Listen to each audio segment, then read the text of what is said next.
አምላካችን አስታራቂ ነው ስንልና ቅዱሳን አማላጅ ነው ስንል የሰማይና የምድር ያለ ርቀት አላቸው። ለምሳሌ ክርስቶስ በቤተክርስቲያናችን ብቸኛና የታመነ አስታራቂ ነው። ክርስቶስ አስታራቂ ነው ስንል አማላጅ ነው እያልን ነው አይደለም። ለምን እንደማንለው አስረዳሻለሁ። ቅዱሳን አማላጆች ናቸው ስንል እንደ ክርስቶስ አስታራቂ ናቸው ደግሞ እያልናቸው አይደለም። ለምሳሌ ሰው ከእግዚአብሔር ጋር የተጣላው ሰው ከእግዚአብሔር ጋር ሲጣላ ሰውን ከእግዚአብሔር ጋር ሊያስታርቅ አልቻለም።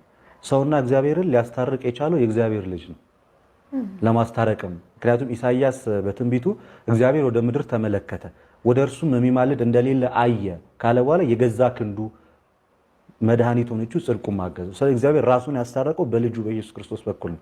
ይሄ ምን ማለት ነው? ጌታችን ኢየሱስ ክርስቶስ ፍጹም ሰው ነው፣ ፍጹም አምላክ ነው። ከሰው ወገን የኛ ሰውነት አለው፣ ከአምላክ ወገን ፍጹም መለኮት ነው፣ ከአባቱ ጋር አንድ ነው። ስለዚህ መሀል ላይ ገብቶ የሰው ልጆችን ዕዳ መክፈል የሚችለው እሱ ነው። ቅዱሳን እንደ ክርስቶስ አስታራቂ ናቸው ማንላቸው እነሱ ከኛ ወገን ብቻ ናቸው። ሊለምኑ ይችላሉ እንጂ እንደ አምላክ ይቅር ማለት አይችሉም። ክርስቶስ ግንስ እንደ ሰውነቱ ስጋውን መስዋዕት አድርጎ ማቅረብ ይችላል። እንደ አምላክነቱ ያቀረበውን መስዋዕት ተቀብሎ ይቅርታ መስጠት ይችላል። ስለዚህ በሚገባ በሁለቱም ወገን የሁለቱም አይነት ማንነት ያለው ክርስቶስ ስለሆነ አስታራቂ ነው ስንል ክርስቶስ መካከለኛ ዕዳ መክፈል የሚችል እሱ ነው እያለን ማለት ቤዛ ነው። ነፍሱን መስጠት የሚችል እሱ ነው። የሱ ደም ነው ሰዎችን ከእግዚአብሔር ጋር የሚያስታርቀው። ለዛም ነው ቅዱስ ጳውሎስ ብዙ ቦታ ላይ እሱ የአዲስ ኪዳን መካከለኛ ነው፣ አስታራቂ ነው። ክርስቶስ የትም ቦታ ላይ በአማላጅነቱ አድኗል አልተባለም። በአስታራቂነቱ ግን ብዙ ቦታ ተብሏል። ክርስቶስ አስታራቂ ነው ስንል ደሙን አፍሷል እያለ ነው። ለምሳሌ ቆላስይስ 1:20 ላይ በደሙ በኩል በሆነው በመስቀሉ ሰላም ሁሉን ለእግዚአብሔር እንዲያስታርቅ ፈቀደ ይላል።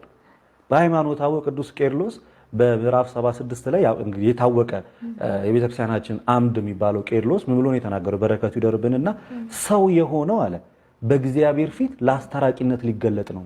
በምኑ ነው ያስታረቀው ሲል በደሙ። ደሙን አፍሶ ያስታረቀን ቅዱሳን አለኛ በታሪክ ውስጥ የለም። ዛሬ በቤተክርስቲያን ውስጥ የሚፈሰው የማደም ነው የክርስቶስ። ስለዚህ ክርስቶስ አስታራቂ ነው ስንል መድኃኒት ነው፣ ቤዛ ነው፣ ምትክ ነው፣ ነፍሱን ስለሁሉ ሰጥቷል እያለን። ቅዱሳን ጋር ስንመጣ ቅዱሳን ያማልዳሉ ስንል ምን እያለን ነው ማለት ነው?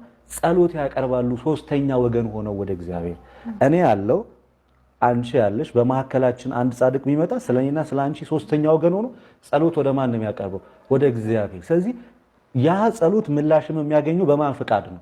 በእግዚአብሔር ፍቃድ ነው። ስለዚህ ያ ጻድቅ ሶስተኛ ወገን ሆኖ ከኛ ወገን ብቻ ሆኖ ይጸልያል እንጂ በእግዚአብሔር በኩል ሆኖ ጸሎት ሰምቶ ይቅርታን አይሰጥም።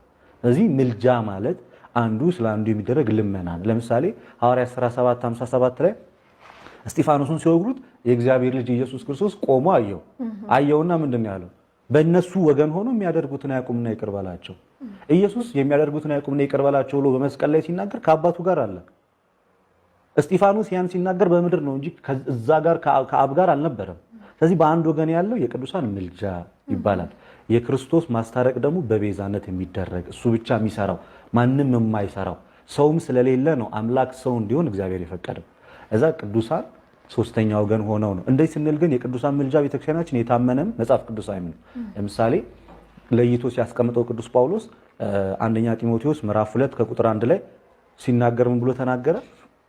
አስቀድሜ እንዳልኳችሁ ለሕዝቡም ለመንግስትም ለሁሉም ለሰው ልጆችም ምልጃን ጸሎትን እንድታቀርቡ አዛለሁ። ይሄም ማለት ስለ ሰው ልጆች መዳን በእግዚአብሔር ፊት የተወደደ ነው። የማን የሰዎች ጸሎት የቅዱሳን ምልጃ የሰውን መዳን በሚፈልግ በእግዚአብሔር ዘንድ አስደሳች ነገር ነው ይላል።